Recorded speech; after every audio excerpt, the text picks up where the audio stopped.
Nation? This is Megan Peters, and we are here with Christopher Sabat, the English dubbed voice of Vegeta from Dragon Ball. How are you feeling today? It's good to see you. It's been I feel like it's been a whole year since I last saw you. It's been too long and I'm upset. I know. I was glad to be This place reunited. is nice. We have a new couch. This is like, you've got couch, you've got wooden backgrounds. Yes. Like this is like, what you guys can't see is the rest of this giant mansion that they've rented for this film shoot. And that's pretty impressive. Yes, we have just Goku chilling in a pool over there. We actually brought Goku from Namek, wherever Namek is now. He's here.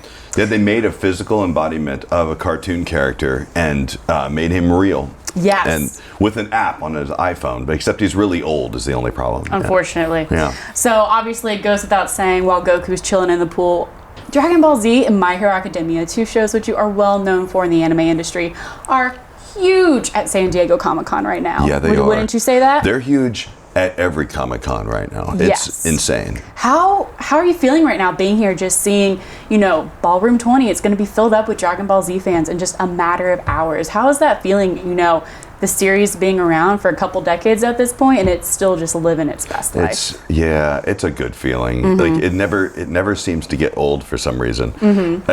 It really kind of snuck up on us in a lot of ways where for so many years we were just sort of working on it kind of in the trenches of just doing this work over and over again, not really thinking about how it affected anybody. But now we're actually really getting to sit back and enjoy our work. And normally it's something you do once you've like retired and they pull you out of retirement to have some like interview. But now we're actually still surprisingly relevant. And having All Might on my resume and getting to perform that amazing role has been just a game changer for me too. Because Dragon Ball satisfies the whole like I get to meet all these fans of all these different generations. But All Might fans, it's the first time I think I've ever actually had, and without any offense to any Dragon Ball fans, but like really nice fans, like super sweet fans. Like normally people, like guys like me, we always play like villains or guys, like a lot of the characters I play, people come up like, yeah, I just worked out, I just like 500 reps, I'm coming to see you. But like the people who come to see me, like they're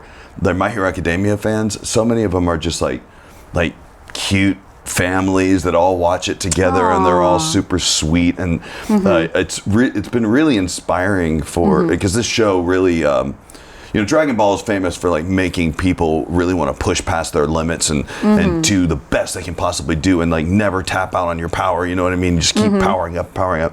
But All Might and My Hero Academia does something different for people, and it almost gives people who feel disenfranchised or feel like they don't have a special skill, like it gives them hope that there is like this special thing that's waiting for them too, and it's been inspiring for people in a completely different but equal way.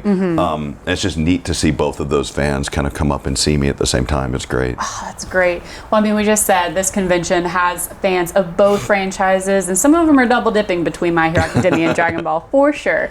So one question I wanted to ask you particularly about Dragon Ball right now is, I mean, it's so relevant. Currently the anime is kind of on a dip following Dragon Ball Super Broly, but the manga is going strong. The fandom is so thriving right now. So how up to date do you keep with the series right now? Are you reading the manga, or do you try to keep that out of your perspective as much as possible? It's the hardest thing because I want to read the manga, and when but when there is like if there does come another like addition to the Super franchise, I will read up on the manga. But the thing is, it kind of spoils it for me in a weird way. I love coming in every week to record it and not knowing exactly what's going to happen. And there's sort of an actory part of it that makes you feel like, well, if I know too much, it might inform things. But some of it's also that, I work every single day on Dragon Ball and My Hero Academia and all these other shows. When I get home, I just want to play a video game or play with, I just want to play with my kids. Great. And then after they go to bed, I want to play video games.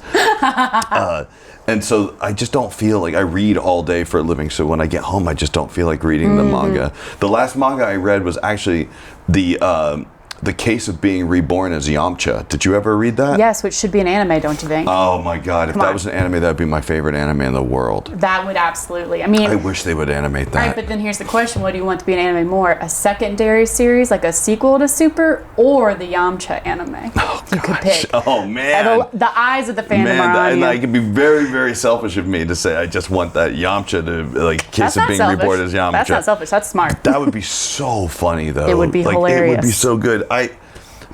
Can we have both? I mean, I want both. That could be an arc. We could put that, slip that in like a weird arc. It's like a filler arc. Yes. Man, God, it's the best. It's the best. It is so good. It's so freaking. For those of you who aren't familiar, there is a comic. It's a manga out there called The Case of Being Reborn as Yamcha, and it's about this super Dragon Ball otaku who, in a very Japanese way, kind of has a. In a very Japanese way, he kind of crushes on girls real hard and gets bloody noses all the time. And he trips and falls and wakes up, and he is Yamcha at the beginning of Dragon Ball Z. And he has all the knowledge of all of Dragon Ball Z. And it's so funny to watch Yamcha really, really informed. Gosh, it's brilliant. It's brilliant.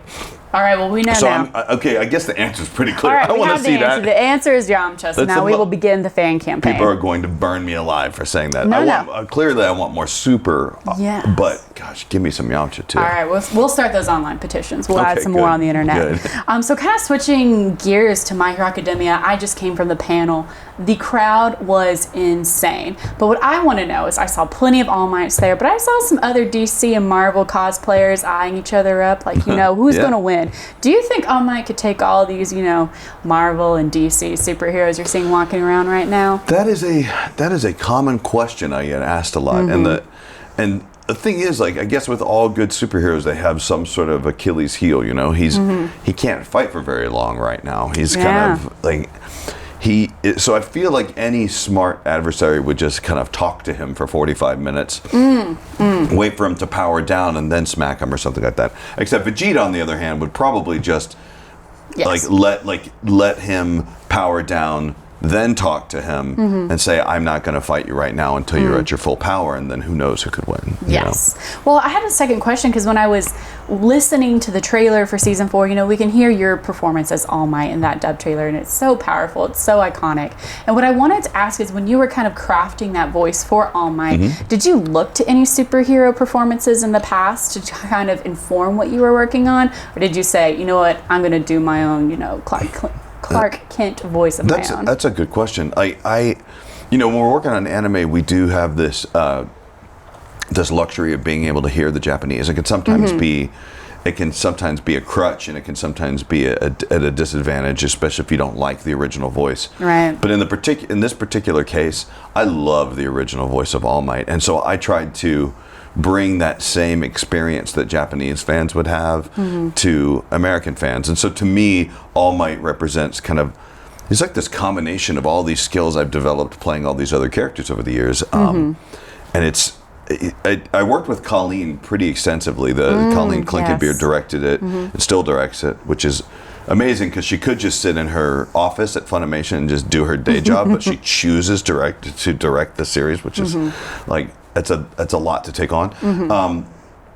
But we went back and forth on that voice, because when I auditioned for it, she said, all right, you are my top 2 candidates, but I want to hear some more things for you. And then she goes, all right, you're my top candidate, but I want to hear you a little bit deeper this time, a little bit broader, a little bit more superhero-like. So really, she is responsible for kind of getting All Might into the place that he was at the beginning of the show. So I don't know, a lot of us who are voice actors, I'm not the best at doing impressions of things, so I never look at something and go, I'm going to do, a Walter Matthau impression. For you kids, he's a very old actor who's probably not alive anymore. So, but yeah, I don't really do impressions. So a lot of us who do this for a living have this innate ability to be able to just look at something and say, I think that should be its voice, and you just commit to it.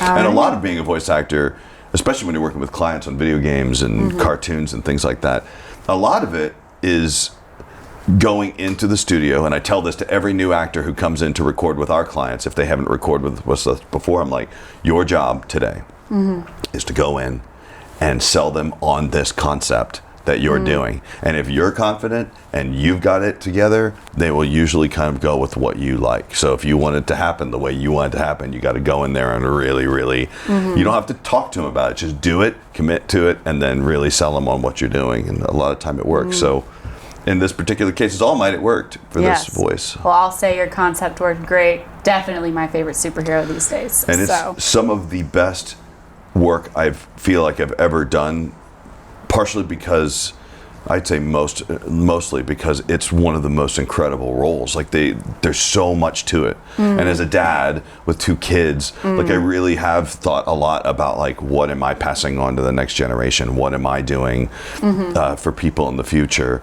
How will I protect them, or how will I pass on my skills? So a lot of that I think comes out in some of those scenes in My Hero Academia. So it gives me so many acting challenges. It's really fun to play this really big, boisterous guy, and yet this really kind of skinny, kind of weak individual who's weak but not uninspired. I think I've talked about that once before. That's the hardest part about playing him, is that when I'm playing Weekend All Might, he can't sound like he doesn't want to be part of the crew, like Zorro or sometimes Vegeta, or these other characters who are kind of like the guy who doesn't want to be there, but he has a heart of gold.